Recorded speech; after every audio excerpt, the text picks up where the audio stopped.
অহা 30 মাৰ্চ দেওবাৰে DME পৰীক্ষা অনুষ্ঠিত হ'বলৈ গৈ আছে।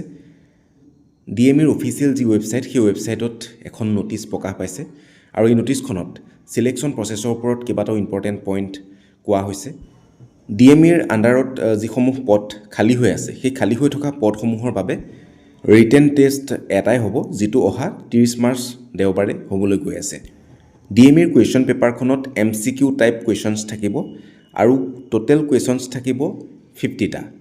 এটা কুৱেশ্যনত 2 মাৰ্কছকৈ থাকিব, টোটেল 100 মাৰ্কছৰ এক্সাম হ'ব। ইয়াত ভাল খবৰ এইটোৱে যে কোনো নিগেটিভ মাৰ্কিং ইয়াত নহয়।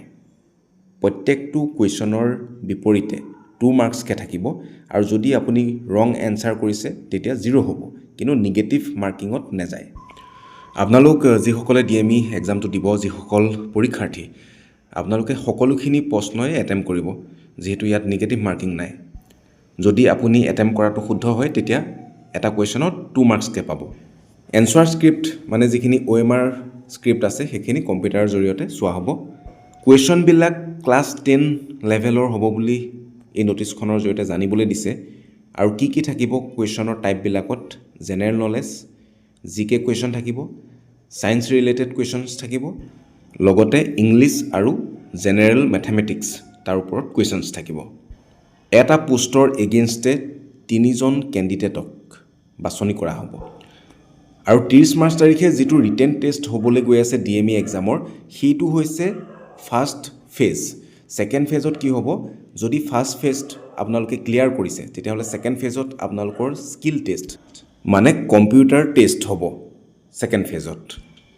নেক্সট পইণ্টত দিছে পোষ্টবিলাকৰ কাৰণে আপোনালোকৰ যিমানখিনি কোৱালিফিকেশ্যনৰ প্ৰয়োজন, সিমানখিনি কোৱালিফিকেশ্যন যদি আপোনালোকৰ নাই তেতিয়াহ'লে পিছত ডিছকুৱালিফাই হ'ব।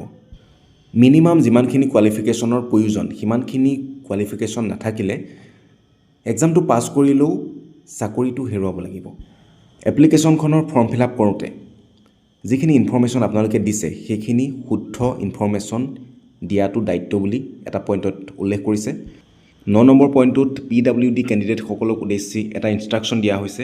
যদি তেওঁলোকে স্ক্ৰাইবৰ হেল্প ল'ব বিচাৰে তেতিয়াহ'লে DMEৰ অফিচিয়েল ৱেবছাইটত গৈ PWD কেণ্ডিডেটসকলৰ বাবে যিখন ইনষ্ট্ৰাকশ্যন আপলোড কৰা আছে সেইখন ডাউনলোড কৰি পঢ়ি চাবলৈ কোৱা হৈছে।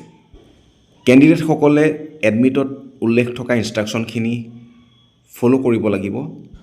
পইণ্ট নাম্বাৰ 11ত কোৱা হৈছে টোটেল মাৰ্কছ, স্কিল টেষ্ট বা কম্পিউটাৰ টেষ্ট আৰু লগতে যি ৰিটেন টেষ্ট প্ৰথমতে হ'ব, সেই দুইটাৰে মাৰ্কছখিনি যোগ কৰি যিটো টোটেল মাৰ্কছ পোৱা যাব, সেই টোটেল মাৰ্কছৰ ক্ষেত্ৰত এইটো চোৱা হ'ব যিজনৰ ৰিটেন টেষ্টত মাৰ্কছ বেছি, দুজনৰ যদি ছেম মাৰ্কছ হয়, টোটেল মাৰ্কছ যেনিবা দুইজনৰে ছেম, কিন্তু ৰিটেন টেষ্টত যাৰ মাৰ্কছ বেছি থাকে তেওঁহে মেৰিট লিষ্টত আগত নাম থাকিব। তাৰমানে মেৰিট লিষ্টত ৰিটেন টেষ্টত বেছি মাৰ্কছ পোৱা মানুহজনৰ নাম আগত থাকিব, তাৰপিছতহে ৰিটেন টেষ্টত কম পোৱা মানুহজনৰ নাম থাকিব, যদি টোটেল মাৰ্কছটো একে হয় দুইজনৰে। লগতে এইটো কোৱা হৈছে এজ প্ৰিফাৰেঞ্চৰ কথা। দুইজনৰে মাৰ্কছ ছেম, কিন্তু যিজনৰ এজ বেছি তেওঁক প্ৰিফাৰেঞ্চ দিয়া হ'ব। জ্যেষ্ঠতাৰ ভিত্তিত এজ বেছি থকাজনে প্ৰিফাৰেঞ্চ পাব।